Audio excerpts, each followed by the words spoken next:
છે ધર્મેશભાઈ ગાડી લઈને નીકળતા હતા અને ઓવરટેકમાં કાંઈ માથાકૂટ થઈ છે આપણે અને એવું થયું આ બધા ભેગા થઈને સરી મારી દીધી છે આપણે આ બે ત્રણ વર્ષે આવો તત્વ દ્વારા આવું કરે જ છે આ બધા આખી ગેંગ છે આ બધાની તો વારા ફરતી બધાને ટાર્ગેટ બનાવવાનું આ વર્ષે આમનો વારો લીધો 2 વર્ષ પછી બીજા કોઈનો વારો લે એટલે હિન્દુ સમાજને ટાર્ગેટ કરવાનો અમને આખી ગેંગ તૈયાર થયેલી છે.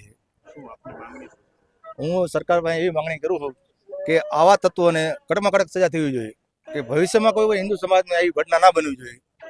કોઈનો દીકરો કોઈની બેન પત્ની વિધવા ના થવી જોઈએ. નામ હજી યાદ નથી. અને જે બાઇક ચાલકો બાઇક વચ્ચે ઝઘડો થયો હતો એ એમના અને આ જે મૃત્યુ થયું એમને શું કનેક્શન હતું? કોઈ કનેક્શન કોઈ વસ્તુનું કનેક્શન નહોતું. અને ધંધુકામાં અમારે આ ત્રાસ બહુ વધતો જાય, દિવસે દિવસે ત્રાસ વધતો જાય.